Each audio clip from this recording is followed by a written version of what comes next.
Hit TV YouTube channels లో మీ వ్యాపార ప్రకటనలకు మరియు ప్రమోషనల్ ఇంటర్వ్యూస్ కోసం వెంటనే సంప్రదించండి. పరిస్థితులు రాష్ట్రాన్ని అప్పుల కుప్పగా, హత్యాంధ్రగా, శవాల దిబ్బగా మారుస్తున్నటువంటి కూటమి ప్రభుత్వం గురించి స్పందించవలసిందిగా అనేక మార్లు కూటమి ప్రభుత్వానికి దాంతోపాటుగా గవర్నర్ గారికి కూడా విన్నవించడం జరిగింది. అయినప్పటికీ కూడా ఎలాంటి స్పందన లేనటువంటి ఈ ప్రభుత్వం మళ్ళీ ఎదురుదాడి చేసేటటువంటి ప్రయత్నం తప్ప ఇంకోటి చేయట్లేదు. ఈ రాష్ట్రంలో రోజుకి ఒక 5 మర్డర్లు, 6 మానభంగాలుగా ఇక్కడ జరుగుతున్నటువంటి ఈ పరిపాలన కానీ, ఇక్కడ జరుగుతున్నటువంటి ఈ దౌర్జన్య కాండను కానీ పట్టించుకోనటువంటి ప్రభుత్వం కేవలం ప్రచార పిచ్చితోటి లేదా ప్రభుత్వం మీద మేము గతంలో చేసినటువంటి పరిపాలన మీద విషం చిమ్మేటటువంటి ప్రయత్నానికి, అప్పులు చేయడానికి మాత్రమే సమయాన్ని కేటాయిస్తుంది తప్ప ఎక్కడా కూడా పరిపాలన మీద దృష్టి పెట్టలేదు.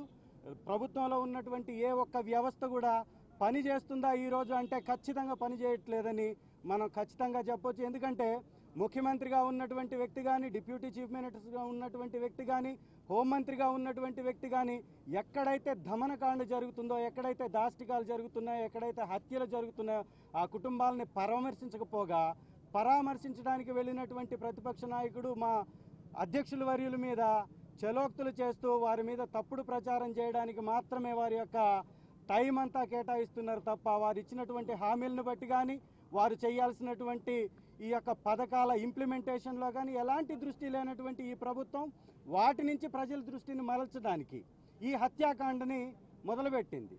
ఇవాళ రాష్ట్రంలో నెలకొన్నటువంటి పరిస్థితులు చూస్తే 30 రోజుల్లో 14,200 కోట్లు అప్పు చేయడానికి ఈ ప్రభుత్వానికి టైం దొరికింది. అంటే రోజుకి దాదాపుగా 450 కోట్ల పైచీలకు అప్పు చేస్తున్నటువంటి ఈ ప్రభుత్వం ఈ యొక్క మానభంగాల్ని ఎందుకు ఆపట్లేదు, ఈ హత్యా రాజకీయాలను ఎందుకు ఆపట్లేదు, ఈ దౌర్జన్యకాండని ఎందుకు ఆపట్లేదని ప్రజలు కానీ ప్రశ్నిస్తే కేవలం 1 రోజులే అయిందంట. అంటే 1 రోజుల్లో అప్పులు కుప్పగా మార్చడానికి మీకు సమయం దొరికింది. అబద్ధాలు చెప్పడానికి, శ్వేతపత్రాల పేరుతోటి తప్పుడు పత్రాలను ప్రచురించడానికి మీకు టైం దొరికింది. కానీ అభాగ్యుల్ని ఎవరైతే బాధితులు ఉన్నారో వాళ్ళని పరామర్శించడానికి, ఆ యొక్క దాడుల్ని అడ్డుకోవడానికి మాత్రం ఈ ప్రభుత్వానికి ఎక్కడా కూడా చిత్తశుద్ధి లేదు. ఇది కావాలని చేస్తున్నటువంటి పనిగా కనపడుతుంది. కాబట్టి ఇవాళ గవర్నర్ గారు వచ్చారు సభకి.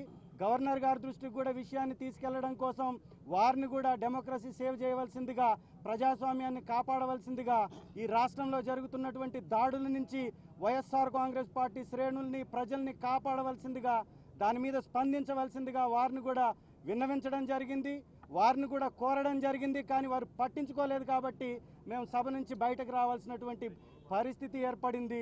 ఇదంతా కూడా కావాలని కూటమి ప్రభుత్వం చేస్తున్నటువంటి ఒక తప్పుడు విధానం.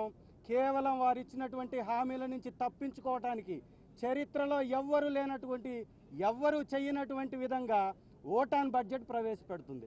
నిజంగా ఓటాన్ బడ్జెట్ ప్రవేశపెట్టడానికి కొంచెమైన ఆలోచన ఉందా ఈ ప్రభుత్వానికి?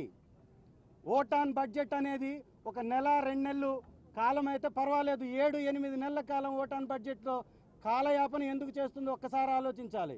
ఎందుకంటే వారు పథకాలు ఇవ్వలేరు కాబట్టి, పథకాల కోసం కేటాయింపులు చేయలేరు కాబట్టి, వచ్చిన డబ్బుని దోచుకోవాలి కాబట్టి, చేసిన అప్పుల్ని తినివేయాలి కాబట్టి ఓటాన్ బడ్జెట్ కింద ఈ కేటాయింపులు జరగకుండా, ఈ పథకాలు ఇవ్వకుండా అడ్డుకోవడానికి మాత్రమే ఈ ఓటాన్ బడ్జెట్ని ప్రవేశపెడుతున్నారు. కాబట్టి ఇది ప్రజలకు చేస్తున్నటువంటి అన్యాయం.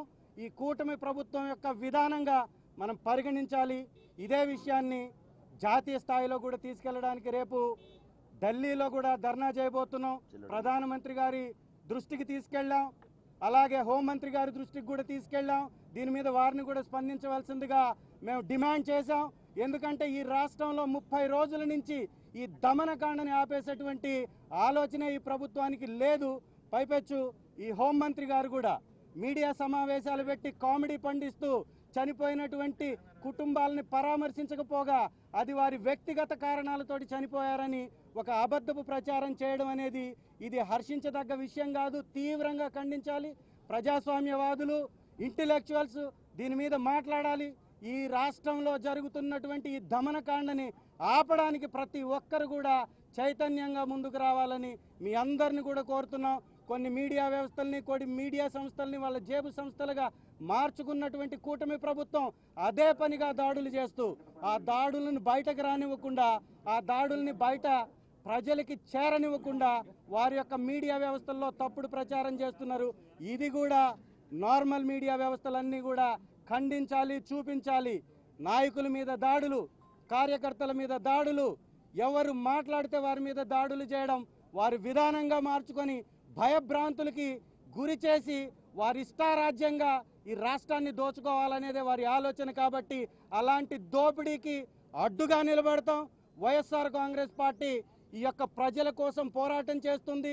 ఈ కూటమి ప్రభుత్వం యొక్క ప్రజాస్వామ్య వ్యతిరేక విధానాలని ఎండగడుతుందని మీ అందరికీ సవినయంగా మనవి చేసుకుంటున్నాం.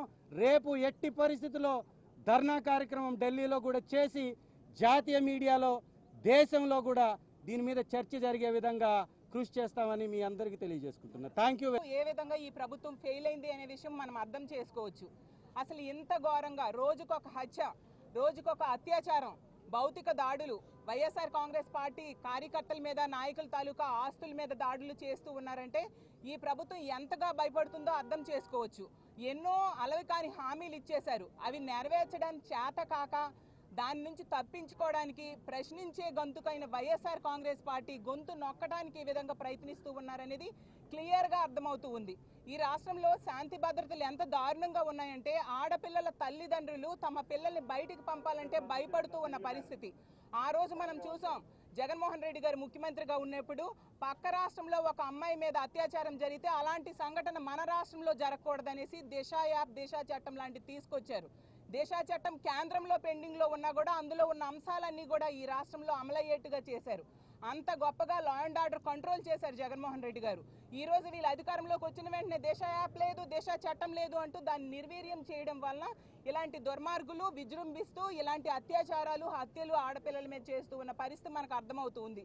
అలాగే ఈ కూటమి ప్రభుత్వం అనేది వాళ్ళ హామీలు నెరవేర్చలేరు కాబట్టి కేవలం 45 రోజుల్లో వాళ్ళు ఒక ఫెయిల్ అయిన గవర్నమెంట్గా ఉన్నారు కాబట్టి దాని నుంచి ప్రజలను డైవర్ట్ చేయడానికి ఇలాంటి దాడులు చేయడమే కాకుండా ఈరోజు ఓట్ ఆన్ అకౌంట్ బడ్జెట్ ఈ అసెంబ్లీ సెషన్స్లో ప్రవేశపెడుతూ ఉన్నారు.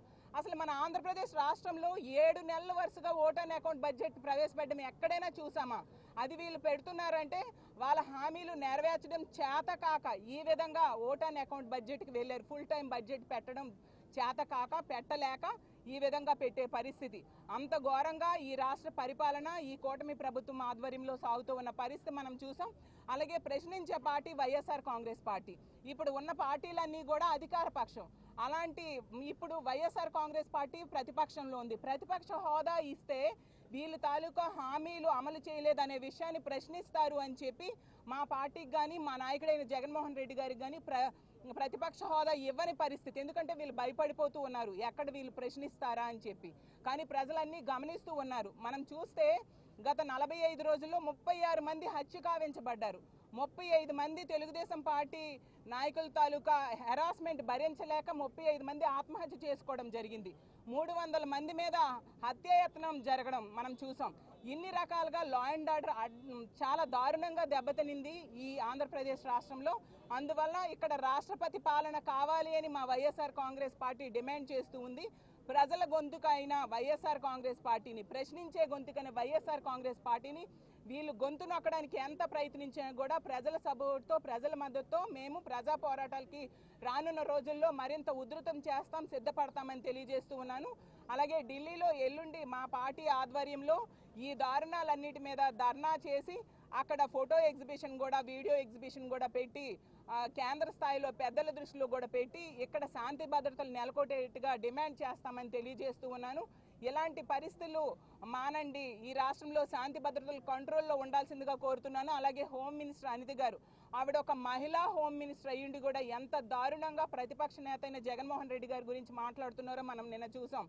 ఒక ఎమ్మెల్యే అంటూ చులకనగా మాట్లాడడం, అతను ఒక ప్రతిపక్ష నేత, మాజీ ముఖ్యమంత్రి అనే విషయం ఆవిడికి తెలియకుండా మాట్లాడుతున్నారా, తెలిసి చులకన చేస్తున్నారో అర్థం కాని పరిస్థితి. సరే, ఒక ఎమ్మెల్యే అయిన వ్యక్తి ఒక రషీద్ అనే కార్యకర్తకు చనిపోతే పరామర్శకు వెళ్తే ఎందుకు ఈ ప్రభుత్వం అంత వణికిపోతూ ఉంది, ఆవిడ ఎందుకు అంత ఫ్రస్ట్రేషన్లోనే ఇలాంటి ప్రెస్ మీట్లు పెట్టి ఇష్టం వచ్చినట్టు మాట్లాడుతున్నారు? అక్కడే అర్థం చేసుకోవచ్చు జగనన్నకి ప్రజల్లో ఉన్న ఆదరణ, ఒక జగనన్న ప్రజల్లో ఎంత ఆదరణ ఉంది, ప్రజల తరపున ఎంతగా పోరాటాలు చేస్తారు వీళ్ళందరికీ తెలుసు కాబట్టే భయపడి ఇలాంటి మాటలు మాట్లాడుతూ ఉన్నారు.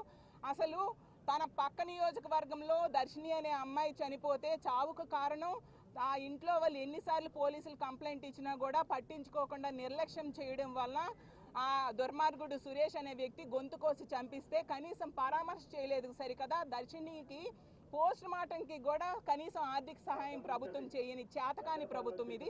దాన్ని కప్పిపుచ్చుకోవడానికి ఇలాంటి మాటలు ఎన్ని ప్రెస్ మీట్లు పెట్టినా ప్రజలు నమ్మరు.